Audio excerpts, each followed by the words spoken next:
नमस्कार, welcome to stock infuse. अगर आप चैनल पर फर्स्ट टाइम विजिट कर रहे हैं तो रेगुलर अपडेट्स के लिए चैनल को सब्सक्राइब कर दीजिएगा।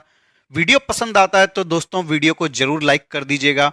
सबसे पहले मार्केट को देखें तो मार्केट की ओपनिंग गैप अप में होती है, फिर मार्केट कंसोलिडेट करता है और एंड में जाकर मार्केट में तेजी होती है और मार्केट 0.41% तेजी के साथ बंद होता है। दोस्तों, आरबीआई गवर्नर का एक स्टेटमेंट आया है, आप देख सकते हैं, जो मार्केट के लिए काफ़ी इंपॉर्टेंट है। आरबीआई गवर्नर का कहना है कि अक्टूबर मंथ में जो इन्फ्लेशन का डेटा है वो 7% के नीचे आ सकता है। अब दोस्तों, ये मार्केट के लिए काफ़ी इंपॉर्टेंट है। इससे आरबीआई के आने वाले स्टेप्स का पता चलता है। दोस्तों, जब मार्केट में इन्फ्लेशन ज़्यादा हो जाता है तो आरबीआई को कंट्रोल करने के लिए इंटरेस्ट के रेट को हाइक करना पड़ता है ताकि डिमांड में कमी हो सके, जिससे कि इन्फ्लेशन का रेट में कमी आ सके। लेकिन दोस्तों, अगर इन्फ्लेशन का रेट कम होता है तो आरबीआई को इंटरेस्ट का रेट फर्दर हाइक नहीं करना पड़ेगा और आने वाले समय में इसका असर पॉजिटिवली देखने को मिलेगा मार्केट में। दोस्तों, इस वीडियो में हम लोग कुछ ऐसी कंपनियों के ऊपर डिस्कस करेंगे जिन कंपनी में आज बड़ी गिरावट देखने को मिली है। तो उन कंपनी में हमारी इन्वेस्टमेंट की क्या स्ट्रेटजी हो सकती है, कौन से कंपनी में हमें बाइंग करनी चाहिए और कौन से लेवल पर बाइंग करनी चाहिए, उसको हम लोग डिस्कस करेंगे। सबसे पहली कंपनी है कैंपस एक्टिववेयर। दोस्तों, स्टॉक में लगातार गिरावट हो रही है।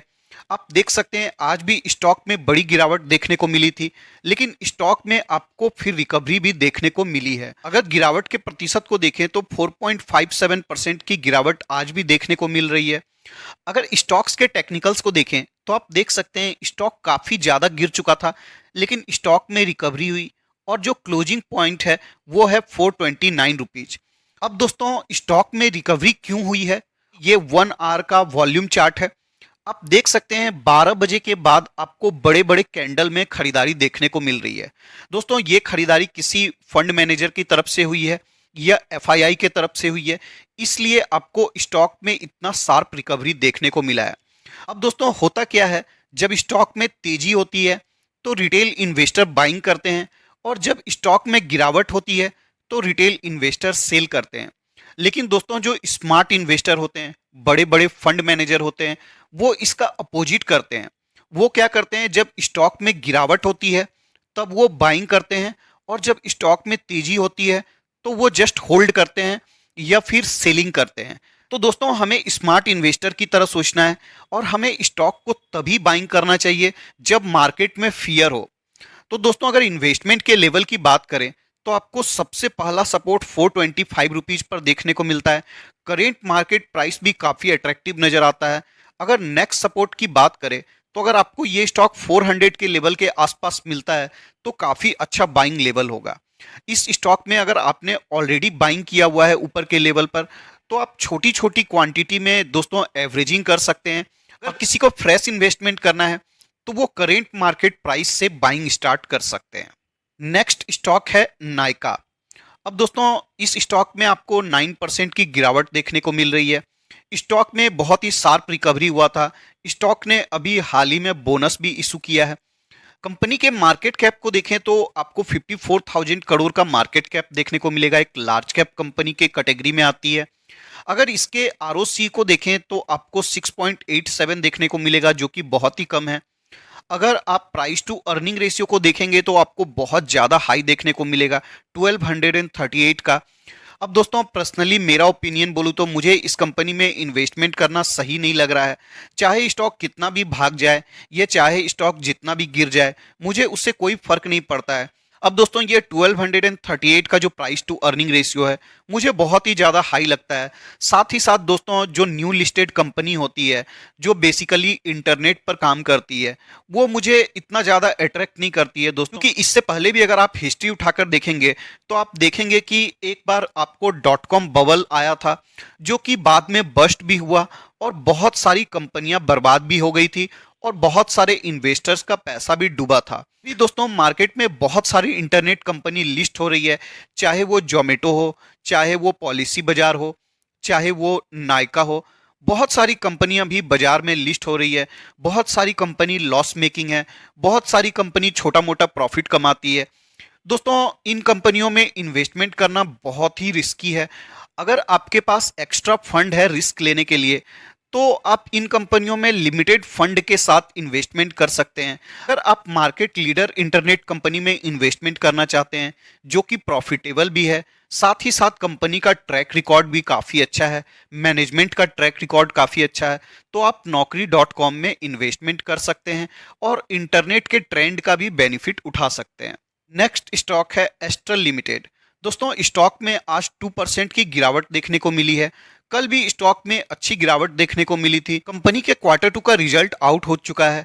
जैसा कि अभी पीवीसी वाली कंपनियों का क्वार्टर टू का रिजल्ट अच्छा आउट नहीं हुआ है, वैसे ही एस्ट्रल में भी आपको कंपनी का रिजल्ट इतना अच्छा देखने को नहीं मिला है।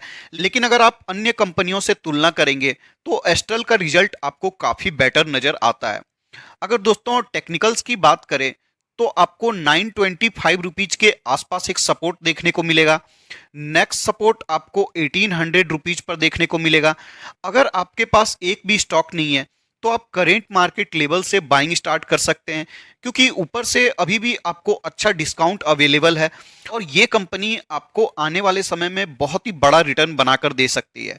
कंपनी का अगर आप सीएजीआर रिटर्न देखेंगे तो आपको 50 के आसपास देखने को मिलेगा।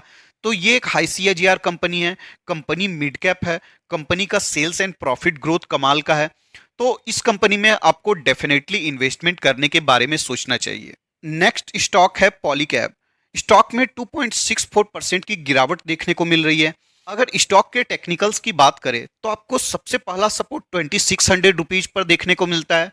नेक्स्ट सपोर्ट आपको 2550 रुपीज पर देखने को मिलता है और नेक्स्ट सपोर्ट आपको 2450 रुपीज पर देखने को मिलता है।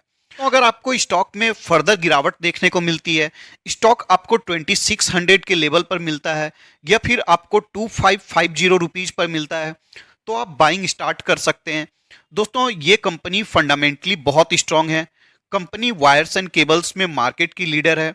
कंपनी एफएमईजी सेक्टर में भी उतर चुकी है, जो कि इसका एफएमईजी सेक्टर भी आने वाले समय में ग्रो करता हुआ नजर आएगा और फ्यूचर में आपको स्टॉक के प्राइस टू अर्निंग रेशियो में री रेटिंग भी देखने को मिल सकती है। दोस्तों, री रेटिंग का मतलब होता है जो मार्केट अभी कंपनी को वैल्यू कर रहा है उससे कंपनी को मार्केट आने वाले समय में ज्यादा वैल्यूएशन प्रोवाइड करेगा। तो जैसे जैसे कंपनी का एफएमईजी बिजनेस ग्रो करता जाएगा वैसे वैसे कंपनी को अच्छा रेटिंग मिलना स्टार्ट हो जाएगा। जैसे अगर आप पॉलीकैब के प्राइस टू अर्निंग रेशियो का कंपैरिजन अगर हैवल्स से करेंगे तो हैवल्स का आपको प्राइस टू अर्निंग रेशियो 70 के आसपास देखने को मिलेगा, जबकि पॉलीकैब का प्राइस टू अर्निंग रेशियो आपको 35 के आसपास देखने को मिलता है। तो दोस्तों, अगर स्टॉक के प्राइस टू अर्निंग रेशियो में री रेटिंग होती है तो ये कंपनी आपको बड़ा रिटर्न बनाकर दे सकती है। कंपनी फंडामेंटली स्ट्रांग है, कंपनी का प्रॉफिट का ग्रोथ कमाल का है, सेल्स का ग्रोथ कमाल का है, कंपनी अच्छे वैल्यूएशन पर अवेलेबल है, तो ये कंपनी आपके पोर्टफोलियो में डेफिनेटली होनी चाहिए। अब दोस्तों, एक न्यू लिस्टेड कंपनी के बारे में डिस्कस कर लेते हैं। कंपनी का नाम है डीसीएक्स सिस्टम। अगर स्टॉक के आईपीओ के प्राइस को देखेंगे तो आपको 207 रुपीज देखने को मिलेगा। तो स्टॉक ने काफी अच्छा लिस्टिंग गेन दिया है। दोस्तों, जब भी कोई कंपनी न्यू लिस्ट होती है तो बहुत सारे रिटेल इन्वेस्टर उसमें भाग कर इन्वेस्टमेंट करना चाहते हैं। अब दोस्तों, अगर आप ट्रैक रिकॉर्ड उठाकर देखेंगे, हिस्ट्री उठाकर देखेंगे, तो आपको 2017 में भी बहुत सारी अच्छी कंपनी लिस्ट हुई थी। लेकिन अगर आप आज कंपनी का हाल देखेंगे तो आपको कुछ भी रिटर्न देखने को नहीं मिलेगा। उल्टा कंपनी ने इन्वेस्टर का पैसा को डिस्ट्रॉय किया है। तो दोस्तों, आप जब भी किसी न्यू लिस्टेड कंपनी में इन्वेस्टमेंट करने के बारे में सोचते हैं तो आपको एक बार हिस्ट्री चेक करना चाहिए, एक बार रेशियो चेक करना चाहिए कि मार्केट में कितनी कंपनी लिस्ट होती है और कितनी कंपनी सरवाइव करती है जो कि अपने इन्वेस्टर को अच्छा रिटर्न प्रोवाइड करती है। तो दोस्तों, आपका जो इन्वेस्टमेंट का फोकस होना चाहिए वो मार्केट में इस्टेब्लिश मार्केट लीडर कंपनी के ऊपर होना चाहिए। जैसे रिटेल सेक्टर में डी मार्ट है, एनबीएफसी सेक्टर में बजाज फाइनेंस है, पेंट सेक्टर में एशियन पेंट और बर्जर पेंट है। दोस्तों, अगर आप इस्टेब्लिश कंपनी में इन्वेस्टमेंट करते हैं तो आपको आने वाले समय में सेफ एंड अच्छा रिटर्न मिल सकता है।